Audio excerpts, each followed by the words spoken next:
ay tahimik at payapa na ang mga anak ng national artist Nora Honor.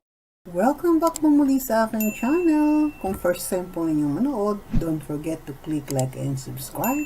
Magandang gabi, hapon, umaga. Muli kayo po ay welcome sa ating channel, The Owen Freds. Nagbabalik po muli sa magandang balita na tungkol po sa unti-unti na nga pong nagkakaroon ng healing at reconciliation sa pamilya ng nag-iisang national artist, superstar Nora Honor. Matapos nga po ang naging mainit na issue at hindi pagkakaunawaan ng magkakapatid dahil sa pamamahala ng mga naiwang ari-arian at legasiya tungkol sa body of work ng kanilang yumaong ina. Sa pagkakasundo-sundo nga o pagkakaayos ni Ian at ni Matet, sana'y magtuloy-tuloy na ito. At hindi pa naman din po matagal ang panahong nakakaraan at tandang-tanda pa po nating lahat ang naging usap-usapan at sagutan nila sa online at tila ba ang laki ng naging lamat, ang laki ng naging pagitan nila na magkakapatid, halos isang taon silang hindi nag-uusap. At dahil nga po sa ganitong pangyayari ay masyadong lumaki na yung pagitan ni Lotlot, Matet, Ian, Kiko at Kenneth. At kay Ian, bagamat sinasabi nga pong ang tatlong mga lalaki walang problema, ang dalawang babae ay talagang nagkaroon at kitang-kita naman po natin ito ng mga nakaraang pagkakataon.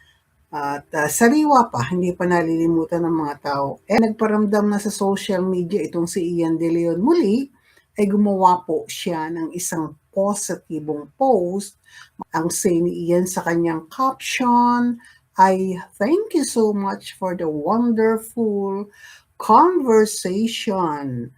God bless us and our family." At ang kanya pong pagka-ngulila sa kanyang ina ay kanyang ipinost sa social media. Lahat naman sila, hindi lamang si Ian, ang nakakamiss o nangungulila kay Mama Guy. At marami ang natuwa at tayo po'y kasama doon, lalo na ang ating mga kaibigan sa Team Abroad at kayo pong nangaririya mga true-blooded Noranians sapagkat hudyat na po ito nila at salamat sa Diyos na kahingaan ng maluwag ang marami, lalo na ang mga taong malalapit sa kanila. Tayo naman po wala ng ganito ni-wish na iba pa, kundi yung kayo sila. At sabi nga ng marami, we are so happy at siguradong lahat ng forever Noranians, mga kaibigan, pamilya, maligaya din dahil sa nagkaayos na at nagkausap na ng maayos si Ian at si Matet sapagkat yung pagbabatuhan nga po nila sa online, yung huling post ni Matet ay sunod-sunod dahil marahil sa sama ng loob, taunawaan natin. At magtuloy-tuloy lang po sana na ang kanilang magandang pagkakaunawaan at pagkakaayos. God is always good. Ano po, all the time, God is good. Ang lahat ay hinihintay nga mula kay Matet at mula kay Ian, sa kay Kiko na lagi naman pong katabi ni Ian, ay matuloy ang pagkakasundo-sundo. Bagamat nagkaroon ng lamat, talagang ganun po. At sa mga sinasabi naman ng mga tao na wala sanang naging issue o problema tungkol sa mana at legasiya ng mga anak ni Ate Guy, kung naging katulad lamang ito ng pamamalakad ng naiwan ng Comedy King na alam po natin, no other than Dolphy Quezon, ano po nang pumanaw siya noong July 10, 2012, ay ibang-iba ang naging sitwasyon sa pangunguna ni Eric Quezon. It's unfair to compare sapagkat iba-iba nga po ng ugali ang tao, iba-iba ng pananaw, iba-iba ng sitwasyon.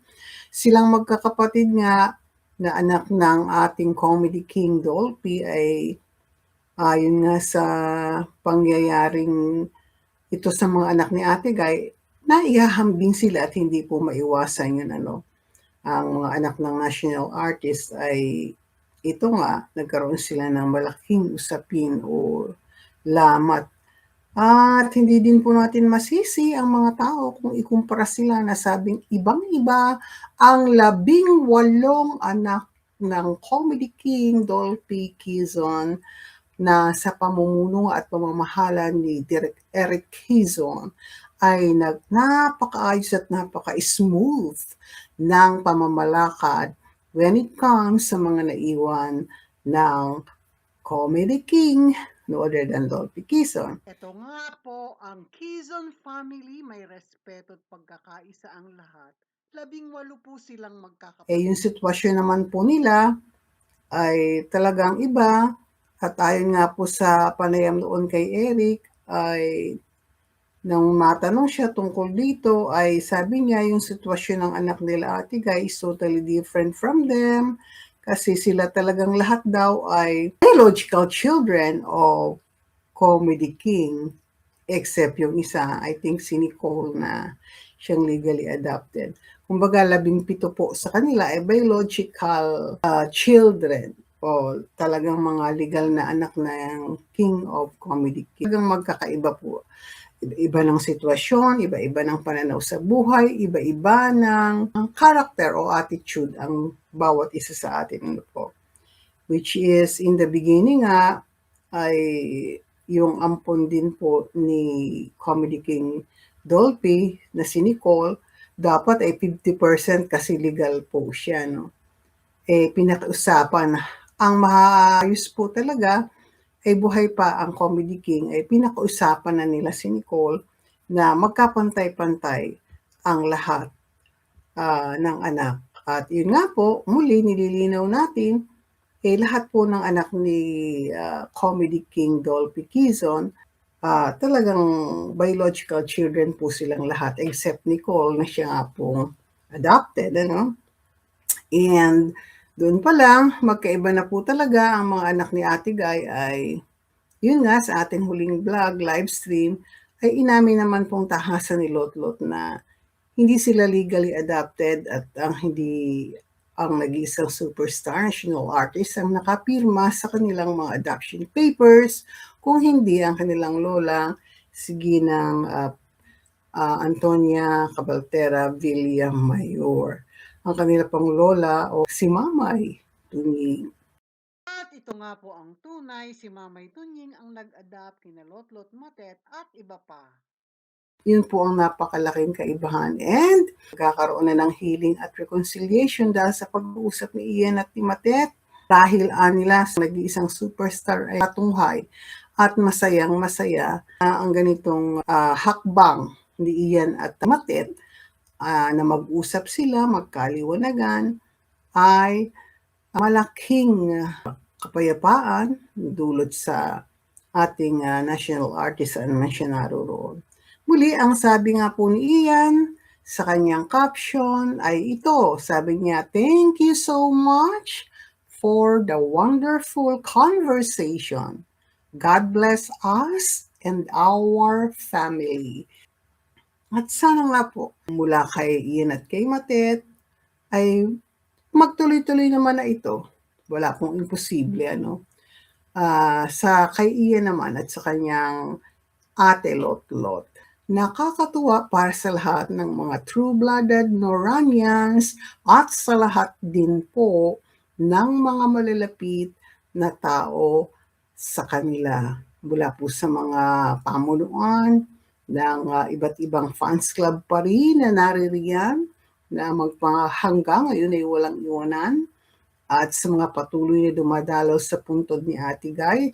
Ang iba nakikita po natin ay galing pa sa ibang bansa at dumidiretso sa libingan ng mga bayani. At muli, sabi nga po ng caretaker doon, nako, kapag may mga taong dumating ay alam na nila, isang kasiguraduhan ay ang mga taong nagtatanong saan ang puntod ng national artist. Salamat sa walang sawa po ninyong pagsuporta, panonood, lalo sa mga team replay, dahil ang ating mga live stream ay inyong tinatangkilik.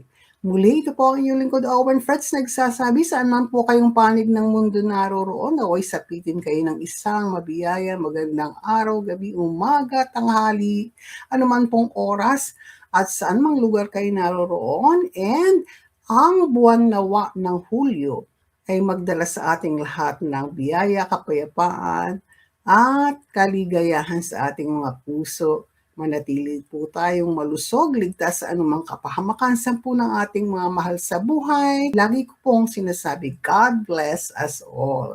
Thank you once again at hanggang sa susunod po. Maraming salamat.